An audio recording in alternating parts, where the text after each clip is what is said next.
আজকে হচ্ছে আমরা প্রাইমারি সহকারী শিক্ষক পরীক্ষার 2015 সালের 27 তারিখ 27/6/2015 তারিখে হয়ে যাওয়া একটা গণিত প্রশ্ন মানে হচ্ছে প্রাইমারির শুধুমাত্র গণিত প্রশ্নের সমস্যাগুলো আমরা সমাধান করবো শর্টকাট টেকনিক দিয়ে এবং হচ্ছে খুব সহজ করে। ঠিক আছে, আমি প্রত্যেকটা ক্লাসে যে কথাটা বলে থাকি, আপনারা যারা হচ্ছে প্রাইমারির জন্য প্রস্তুতি নিচ্ছেন বা শিক্ষক নিবন্ধন বা হচ্ছে খাদ্য অধিদপ্তরের, আপনাদের জন্য যে ম্যাথ নিয়ে তো ভয় পাওয়ার কোনো কিছু নেই। আপনি যদি হচ্ছে বিসিএস এর লাস্ট 10 বছরের প্রশ্ন সমাধান করেন, প্লাস হচ্ছে এই প্রশ্নগুলো সমাধান করেন, মানে হচ্ছে প্রাইমারির বিগত 10 বছরের প্রশ্ন সমাধান করেন, আপনাকে হচ্ছে ম্যাথ নিয়ে আর হচ্ছে ভয় করতে হবে না। কারণ এই প্রশ্নগুলো বারবার রিপিটেড হয়।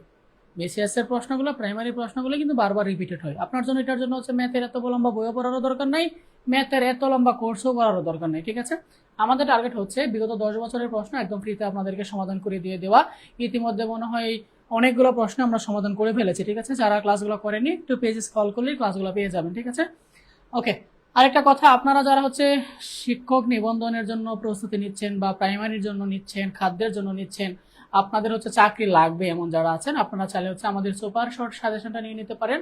আমরা খুবই শর্ট একটা সাজেশন দিচ্ছি, পিডিএফ ফাইল দিচ্ছি মাত্র 100 টাকায়। আমাদের সাজেশনটা অত্যন্ত গোছানো এবং অনেক শর্ট। ঠিক আছে, বিগত বছরের প্রশ্ন অ্যানালাইসিস করে খুবই সুন্দর করে গুছিয়ে সাজেশনটা তৈরি করা হয়েছে। সাজেশন যদি ভাই গুছানো থাকে, মানে যে কোনো পড়া যদি গুছানো থাকে তাহলে কিন্তু পড়তে ভালো লাগে। ঠিক আছে, আমাদের সাজেশন পড়ে এমনও স্টুডেন্ট আছে তারা বলে যে ভাইয়া পড়া টেবিল থেকে হচ্ছে উঠতে ইচ্ছা করে না, আগে পড়তে ইচ্ছা করতো না, এখন পড়া টেবিল থেকে উঠতে ইচ্ছা করে না। এত সুন্দর গোছানো, শুধু পড়তেই মন চাই। ঠিক আছে, আর স্পেশালি হচ্ছে ম্যাথটা, কারণ হচ্ছে আপনাদের ম্যাথ নিয়ে সবচেয়ে বেশি ভয়। আমরা ম্যাথটা রেখেছি হচ্ছে টাইপ ভিত্তিক। ঠিক আছে, টাইপ ভিত্তিক রেখেছি এবং সুন্দর করে গুছিয়ে উত্তর করা করে দিয়েছি। ঠিক আছে, আপনাদের ম্যাথ নিয়ে ভয় করতে হবে না যদি আমাদের সাজেশনটা ফলো করেন। আপনি যেই পরীক্ষায় দিতে চান, খাদ্যের জন্য হলে খাদ্য, শিক্ষক নিবন্ধন হলে শিক্ষক নিবন্ধন, আর যদি প্রাইমারি হয় তাহলে প্রাইমারি, শুধু আমাদের পেজে এসএমএস করে বলবেন যে ভাই আমি প্রাইমারির বা হচ্ছে খাদ্যের সাজেশন নিতে চাই, সাথে সাথে আমাদের সাপোর্ট টিম সাজেশন দিয়ে দিবে। সাজেশন মূল্য 100 টাকা, পিডিএফ ফাইল পাবেন। আমরা কিন্তু হচ্ছে হোম ডেলিভারি করি না, হার্ড কপি দিই না, আমরা শুধু পিডিএফ দিচ্ছি। ঠিক আছে, আরেকটা কথা, আপনারা হচ্ছে চাকরির বই কিনতে কিনতে ক্লান্ত। ঠিক আছে, আমরা আপনাদের জন্য আরেকটা ভালো একটা উদ্যোগ নিয়ে আসছি। চাকরির বাজারে যত বই আছে, আমরা 60টারও বেশি বইয়ের পিডিএফ দিচ্ছি মাত্র 100 টাকায়, এবং আমাদের পিডিএফ এর কোয়ালিটি অনেক ভালো। আমরা নিজেরাই হচ্ছে স্ক্যানার দিয়ে হচ্ছে সুন্দর করে স্ক্যান করেছি এবং খুব ভালো, মানে হচ্ছে খুব ভালো। ঠিক আছে, আইফোন দিয়ে স্ক্যানার দিয়ে পেইড ভার্সন দিয়ে সুন্দর করে স্ক্যান করা আমাদের প্রত্যেকটা বইয়ের পিডিএফ গুলা। আমাদের কাছে হচ্ছে যে সকল চাকরির বইয়ের পিডিএফ বইগুলো পেয়ে যাবেন এবং একদম কোয়ালিটি। আমাদের যারা কোয়ালিটি দেখতে চান, পেজে অসংখ্য ডেমো দেওয়া আছে, একটু স্ক্রল করে দেখে নিতে পারেন ডেমোগুলো। ঠিক আছে, ওই 60টা বইয়ের পিডিএফও পেয়ে যাবেন মাত্র 100 টাকায়। ঠিক আছে, বুঝতে পারছেন? যাদের নিতে চান আমাদের পেজে এসএমএস করলে হবে। আচ্ছা, আর কথা না বাড়িয়ে হচ্ছে আমরা শুরু করি। আজকে হচ্ছে আমরা 27 তারিখ পরে হয়ে যাওয়া পরীক্ষার 2015 সালে শুধুমাত্র গণিত অংশের সমাধান করবো ব্যাখ্যা সহ। দেখেন পরেরটা কি বলছে, দেখেন কোয়েশ্চেন। প্রথম প্রশ্ন, দুটি সংখ্যার গুণফল দেওয়া আছে, সংখ্যা দুটো লসাগু দেওয়া আছে, আমাকে বলছে গসাগু কত। গসাগু নির্ণয় করা শর্টকাট কি বলেন তো? শর্টকাট বলে দিয়েছি না? যারা আমার শিক্ষক নিবন্ধনের ক্লাসগুলো দেখেছেন তারা জানেন, এবং এই টাইপের প্রশ্ন কিন্তু শিক্ষক নিবন্ধনে প্রচুর রিপিট হয়। গসাগু নির্ণয়ের সূত্র সংখ্যা দুটোর গুণফল ডিভাইডেড বাই লসাগু। সংখ্যা দুটোর গুণফল কত? 1536। এবং সংখ্যা দুটোর লসাগু কত? লসাগু হচ্ছে 96। এই সংখ্যা দুটোর গুণফলকে আপনি যদি হচ্ছে লসাগু দ্বারা ভাগ করে দেন, তাহলে যেটাই আসবে এটাই হচ্ছে আপনার প্রাপ্ত গসাগু। বুঝতে পারছেন? এই যে আপনার গসাগু চলে আসলো। এবার এটাকে আপনি আপনার মতো করে ভাগ করে যত হবে এটাই হচ্ছে রেজাল্ট। ওকে, পরেরটা দেখেন কি বলছে। বলছে শতকরা বার্ষিক 15% সুদে 8,000 টাকার 6 মাসের সুদ কত, তাই না? খুবই শর্টকাট একটা ফর্মুলা আছে এবং এই টাইপের ম্যাথও কিন্তু প্রচুর রিপিট হয়। শর্টকাট ফর্মুলাটা কি? আই ক্যাল হচ্ছে PNR ডিভাইড বাই হচ্ছে 100। এখানে কার পরিচয় কি বলেন তো, মনে আছে আমাদের? আই মানে হচ্ছে সুদ, ইন্টারেস্ট বা বলতে পারেন মুনাফা, সুদ বা হচ্ছে মুনাফা। পি মানে হচ্ছে আসল বা হচ্ছে মূলধন, যাই বলেন, আসল বা হচ্ছে মূলধন। আর এন এর পরিচয় হচ্ছে সময়, বছরে, আর আর হচ্ছে আমার সুদের হার, শতকরা সুদের হার। এই তো, আমাকে কি বের করতে বলছে? সুদ, মানে আমাকে আয় বের করতে হবে। ঠিক আছে, তাহলে ভ্যালুগুলো বসায় দেন। পি মানে হচ্ছে আসল, আসল কয় টাকা? আসল হচ্ছে 8,000 টাকা।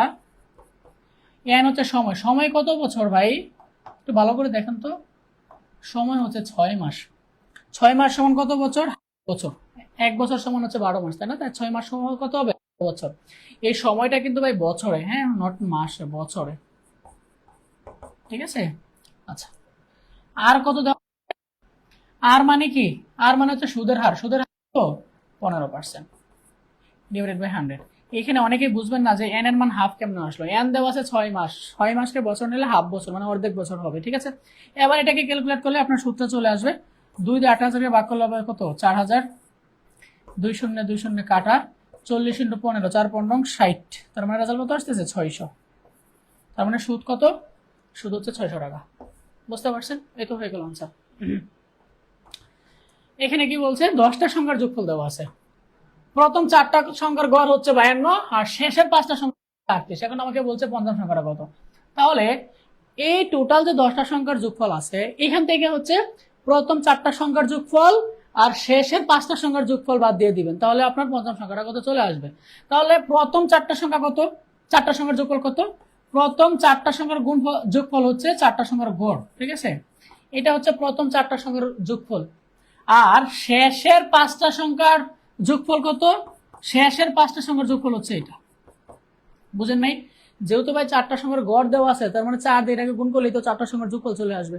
এই কাজটাই করেন। তাহলে এখানে গুণ দিলে কত হবে, 4 দুগুণে 8, 4 5 কত 20, 208, 5টা কত 40, 4 5 3 15, 15 আর 4 19।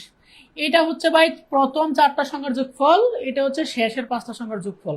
তাহলে দুটা সংখ্যা যোগ করে দিলে কত আসবে, 398। এটা হচ্ছে টোটালটা। আর 10টা সংখ্যার যোগফল কত, 462। তার থেকে হচ্ছে এই নাম্বারটা বাদ দিয়ে দেন, তাহলে হচ্ছে 5টা সংখ্যা পঞ্চম সংখ্যাটার মান চলে আসবে। 8 আছে 12 হবে, 4 হলে হাতের আছে 1, 10 6 হলে হাতের আছে 1, 4, তার মানে 64। তার মানে আমার পঞ্চম সংখ্যাটা হচ্ছে 64। বুঝতে পারছেন? যারা বোঝেন না আমি আবারও বলি, একটু ভালো করে বুঝাই দিই। আপনাকে 10টা সংখ্যার যোগফল দিয়ে দেওয়া আছে। প্রথম 4টা সংখ্যার যোগফল হচ্ছে 208, শেষের 5টা সংখ্যার যোগফল হচ্ছে 190। এখন আমাকে বলছে তাহলে পঞ্চম সংখ্যাটা কত। তাহলে 10টা সংখ্যার যোগফল থেকে যদি হচ্ছে প্রথম 4টা সংখ্যার যোগফল আর শেষের 5টা সংখ্যার যোগফল বাদ দিয়ে দেন, তাহলে তো আমরা পঞ্চম সংখ্যাটা চলে আসবে। এখন কথা হচ্ছে প্রথম 4টা সংখ্যার যোগফল কেমনে বের করলাম। প্রথম 4টা সংখ্যার গড় এটা, তাহলে গড়কে যদি আমি 4 দিয়ে গুণ করে দিই, তাহলে প্রথম 4টা সংখ্যার যোগফল চলে আসবে। ওকে, এখানে কি বলছে দেখেন, এটা কিন্তু বিসিএস এর প্রশ্ন, ঠিক আছে। 3 সেন্টিমিটার, 4 সেন্টিমিটার, 5 সেন্টিমিটার বাহু বিশিষ্ট 3টা ঘনক গলে নতুন একটা ঘনক তৈরি করা হলো। আমার কাছে জানতে চাইছে নতুন গোলকের বাহু দৈর্ঘ্য কত হবে। 3টা ঘনক, 1 2 3 এরকম 3টা ঘনক পুরায় নতুন একটা বড় ঘনক তৈরি করছে। এখন বলছে ওই ঘনকের একটা বাহুর দৈর্ঘ্য কত। এটা বিয়োগের নিয়ম, প্রত্যেকটার আয়তন বের করবেন। আয়তন কেমনে বের করেন, 1 সেন্টিমিটারকে ঘন করে চলে আসবে, ঠিক আছে। পরেরটা কত 4 সেন্টিমিটার, ঘন করবেন। পরেরটা কত 5 সেন্টিমিটার, এটাকেও ঘন করবেন। এটা ঘন করলে কত আসবে, 3 3 3 নং 27, এটা আসবে 64, এটা আসবে হচ্ছে 125। 3টা বেলা যোগ করে দিবেন, যোগ করে দিলে 3টা টোটালটা চলে আসবে। টোটালটা কত আসবে, যোগ করে দিলে 5 আর 4 9, 9 আর 7 হচ্ছে 16, হাতের আছে কত 1, 3 3 6 9, 9 আর 2 11, 1 হাতের আছে 1 2। তার মানে 3টা ঘনকের আয়তন কত আসছে 216। এটা হচ্ছে প্রথম ঘনকের আয়তন, দ্বিতীয় ঘনকের আয়তন, তৃতীয় ঘনকের আয়তন। আর 3টা ঘনকের আয়তন কত 216। আমাকে ভাই আয়তন চাইছে, আমার কাছে আয়তন চাই নাই, বলছে 3টা ঘনক একসাথে করে নতুন দৈর্ঘ্য কত হবে। তাহলে এইটাকে যদি হচ্ছে আপনি এটা করে দেন, তাহলে তো আপনার আয়তনটা চলে আসবে, তাই না। মানে কত কে ঘন করলে 216 আসবে, 6 কে ঘন করলে 216 আসবে। তার মানে একটা বার দৈর্ঘ্য কত 6। বুঝতে পারছেন? আচ্ছা, এবার এটা দেখেন, 60 জন লোক কোনো কাজ 18 দিনে করতে পারে, ওই কাজটা 36 জন লোক কয় দিনে করতে পারবে। এটা সবাই পারার কথা, এটা সবাই পারার কথা। ওই নিয়মের জাস্ট নর্মাল একটা এক্সাম্পল, যে 60 জন লোক একটা কাজ করতে পারে কয় দিনে, 18 দিনে। তাহলে একজন লোক যদি এই কাজটা করে সময় কম লাগবে না বেশি লাগবে, অবশ্যই বেশি লাগবে, বেশি হলে গুণ। বুঝেন নাই, একটা কাজ ভাই 60 জনে করে 18 দিনে।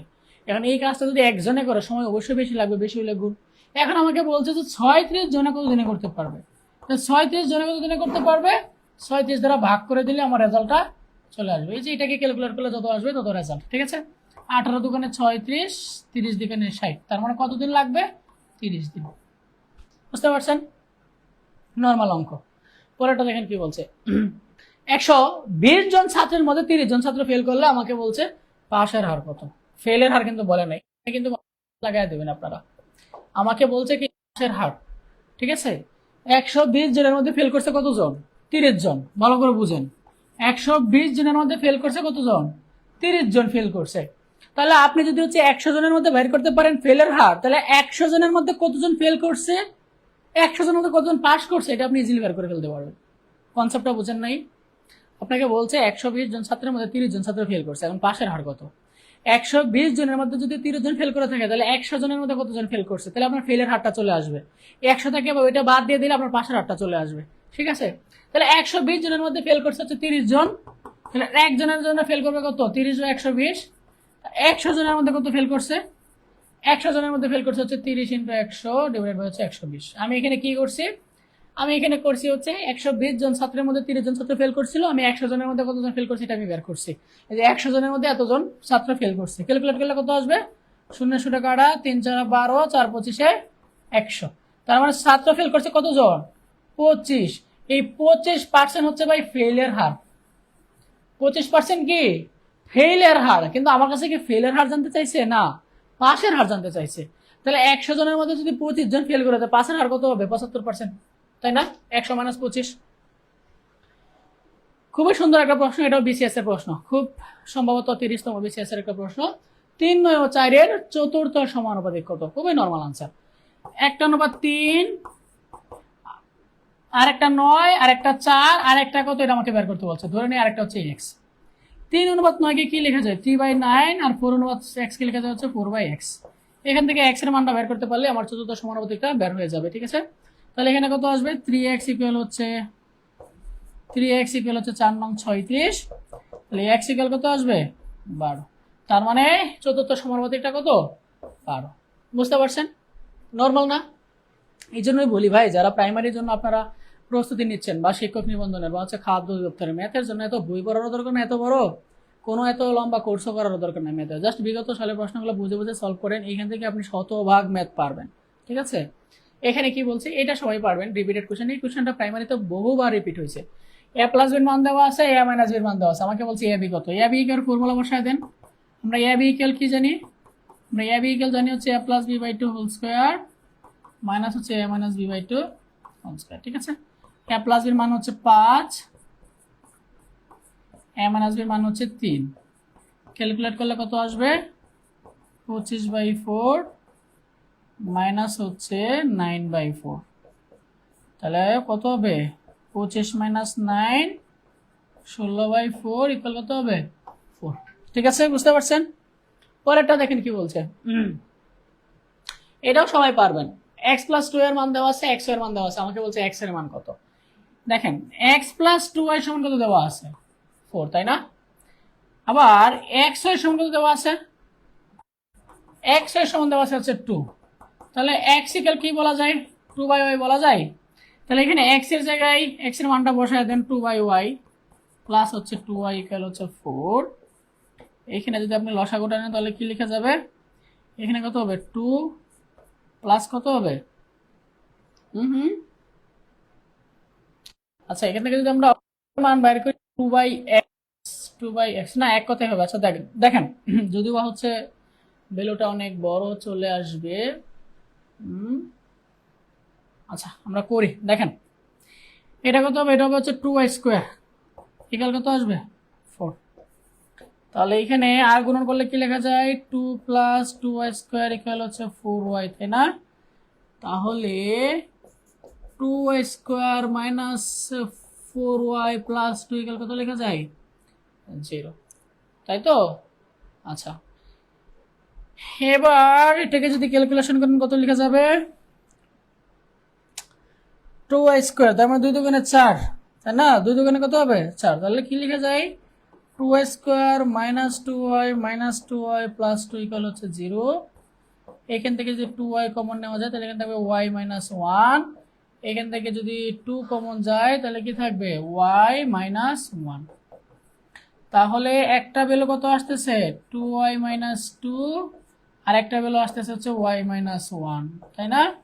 এইখানে 2y মাইনাস 2 ইকুয়াল একবার 0 ধরে কত আসবে? 2y মাইনাস 2 ইকুয়াল যদি 0 ধরি তাহলে 2y ইকুয়াল হবে হচ্ছে 2 আর y ইকুয়াল হবে হচ্ছে 1।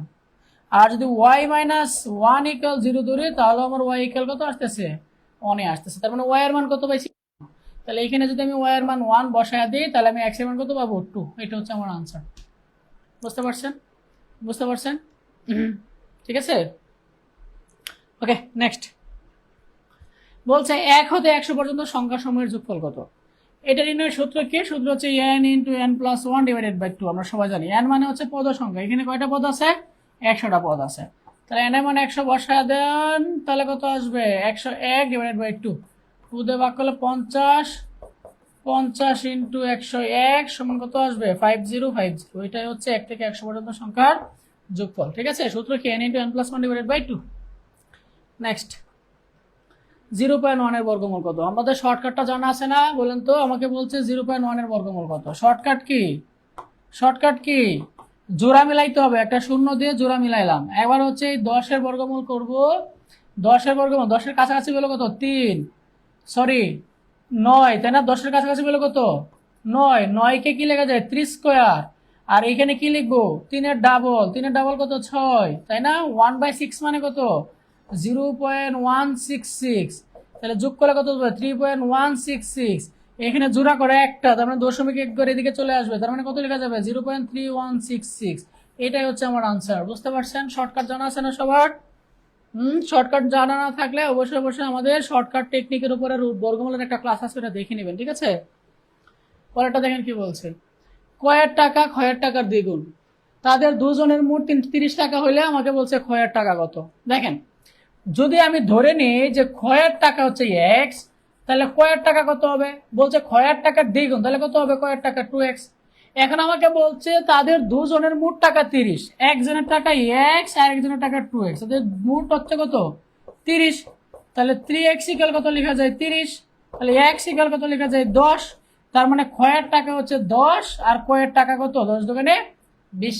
আমার কাছে জানতে চাইছে ক্ষয়ের টাকা, তার মানে ক্ষয়ের টাকা কত? 10। ঠিক আছে, এই তো হয়ে গেল আনসার। প্রাইমারি ম্যাথ দেখছেন কত ইজি ইজি আসে। এটাও ভাইয়া বিসিএস এর প্রশ্ন, 30তম বিসিএস এর একটা প্রশ্ন। বলছে 1 ঘন্টা 20 মিনিট 4 ঘন্টার কত অংশ? ভালো করে বুঝেন। 1 ঘন্টা 20 মিনিট 4 ঘন্টার কত অংশ, এটা আমাকে বের করতে হবে। 1 ঘন্টা 20 মিনিট 4 ঘন্টার কত অংশ? 1 ঘন্টা 20 মিনিট সমান কত? 80 মিনিট। আর 4 ঘন্টা সমান কত মিনিট? 4 ইন্টু 60 মানে কত? 240 মিনিট, তাই না?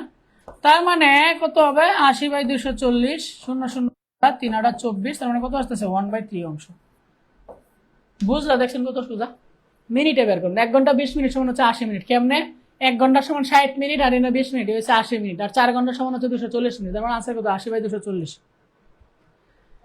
এটাও সবাই পারবেন। শর্টকাটটা আমাদের জানা আছে না? কি বলছে দেখেন, কি বলছে দেখেন। এ অনুপাত বি দেওয়া আছে কত? 4:7। আবার বি অনুপাত সি দেওয়া আছে কত? 5:6। এখন আমাকে বলছে এ অনুপাত বি অনুপাত সি সমান কত। আমি কি বলছিলাম যে এইখানের বি এর মান দ্বারা এটারে গুণ করবেন আর এটার বি এর মান দ্বারা এটারে গুণ করবেন। এইখানে বি এর মান কত? এইখানে বি এর মান হচ্ছে 5, আর এইখানে বি এর মান কত? এখানে বি এর মান হচ্ছে 7।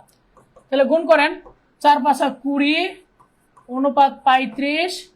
এখানে কত আসবে? 35 অনুপাত 6 7 42। তার মানে ইয়া হচ্ছে কত?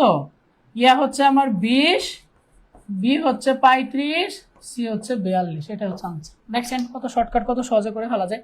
এইগুলাই হচ্ছে আমাদের 2015 সালের 26 তারিখে হওয়া অনুষ্ঠিত প্রাইমারি শিক্ষক নিবন্ধনের গণিত অংশের সমাধান। উপরে সবাই বুঝতে পারছেন। আমাদের টার্গেট হচ্ছে বিগত 10 বছরের প্রশ্ন ভালো করে সমাধান করে দেওয়া। আপনাদেরকে একটা টাস্ক দিই, সবাই একটু নিজে এই টাস্কটা দেখবেন যে প্রাইমারিতে যত প্রশ্ন আসে বিসিএস, আপনি সবগুলো প্রশ্ন দেখবেন, এগুলো কোথাও না কোনো বিসিএস এর রিপিট আসছে। আপনি যদি বিসিএস এর বিগত সালের ম্যাথ প্রশ্নগুলো ভালো করে সলভ করেন, আপনার প্রাইমারির জন্য এক্সট্রা কোনো কিছু পড়তে হবে না। 100% গ্যারেন্টি, আমি 100% গ্যারেন্টি দিচ্ছি যে আপনি যদি হচ্ছে প্রাইমারির জন্য বিগত বিসিএস এর প্রশ্নগুলো সলভ করে আপনি হুবহু করবেন। আপনি দেখবেন যে আজকে আমি যে 15টা ম্যাথ করাইছি, এই 15টা ম্যাথ হচ্ছে প্রাইমারির 15টা ম্যাথ। এই 15টা ম্যাথেই দেখবেন যে বিসিএস এ আসছে, কোনো না কোনো বিসিএস এ আসছে। আপনি একটু মিলাইয়া দেখেন, কোনো না কোনো বিসিএস এ আসছে। সো আপনি যদি হচ্ছে প্রার্থী হয়ে থাকেন, শিক্ষক নিবন্ধনে প্রার্থী হয়ে থাকেন, বা হচ্ছে খাদ্যের প্রার্থী হয়ে থাকেন, বিসিএস এর প্রশ্নগুলো সলভ করে ফেলেন, বা শিক্ষক নিবন্ধনের বিগত সালের প্রশ্নগুলো সলভ করেন, প্রাইমারি বিগত প্রশ্নগুলো সলভ করেন। এনাফ, আপনার ম্যাথ আর কোনো কিছু করার দরকার নেই, হুবহু এগুলো আসবে। আচ্ছা, আমি ক্লাসটা শেষ করার আগে যে কথাটা বলতে চাই সেটা হচ্ছে, আপনারা যারা হচ্ছে যে কোনো চাকরির জন্য প্রস্তুতি নিচ্ছেন, আমাদের কাছে সুপার শর্ট সাজেশন আছে। আমরা হচ্ছে খুবই অ্যানালাইসিস করে আমরা সুপার শর্ট সাজেশন আপনাদের জন্য তৈরি করছি, যেটার পিডিএফ মূল্য হচ্ছে মাত্র 100 টাকা। আপনারা যারা হচ্ছে অল্প পড়ে সেরা একটা প্রস্তুতি নিতে চান বা আপনার চাকরি লাগবে এমন যারা আছেন অল্প পড়ে, তারা চাইলে আমার সাজেশনটা ফলো করতে পারেন। সাজেশনটার মূল্য 100 টাকা পিডিএফ। আর যারা হচ্ছে 60টা বইয়ের পিডিএফ নিতে চান 100 টাকায় নিয়ে নিতে পারবেন, আমাদের পেজে SMS করলে সাপোর্ট টিম দিয়ে দিবে। এখন 60টা বইয়ের পিডিএফ কেন নেবেন? অনেকেই বলেন ভাই পিডিএফ দিকে তো পড়া হয় না। পিডিএফ ভাই পড়ার জন্য না, পিডিএফ হচ্ছে বিগত প্রশ্ন অ্যানালাইসিস করার জন্য। আপনার কাছে তো ভাই 60টা বই পড়া সম্ভব কিনা সম্ভব না। এমন কোনো কোনো টপিক আছে যে হচ্ছে ওই বইয়ে ভালো লেখা, সো আপনার ওই পার্টটুকু দেখার জন্য কি আপনি একটা বই কিনবেন? না, তখন এটা পিডিএফ থেকে দেখে নেবেন। বা মনে করেন আপনার দরকার হচ্ছে খাদ্যের বিগত সালের প্রশ্ন। এখন আপনার যদি খাদ্যের বিগত সালের প্রশ্ন দরকার পড়ে, তাহলে আপনাকে অবশ্যই একটা বই কিনতে হবে। এখন আপনি কি বই কিনবেন? না, চাইলে হচ্ছে আমাদের খাদ্যের বিগত সালের প্রশ্নগুলো আপনি নিজে অ্যানালাইসিস করে ফেলতে পারেন। এই সমস্ত কাজের জন্য হচ্ছে পিডিএফ। পিডিএফ ভাইয়া পড়ার জন্য না, প্রশ্ন অ্যানালাইসিস করার জন্য, বা ছোটখাটো কিছু পার্ট আছে যেগুলো হচ্ছে যে এই বই থেকে ওই বই ভালো লিখছে, ওই বই হচ্ছে ওই বই ভালো লিখছে, বা কিছু কিছু শর্টকাট আছে যেগুলো হচ্ছে অনেক বই ভালো লিখছে, ওই জিনিসগুলো জানার জন্য এবং নোট করার জন্য আপনার পিডিএফ গুলো দরকার। সবাই ভালো থাকেন, সুস্থ থাকেন, আল্লাহ হাফেজ। দেখা হবে অন্য কোনো একটা ভিডিওতে।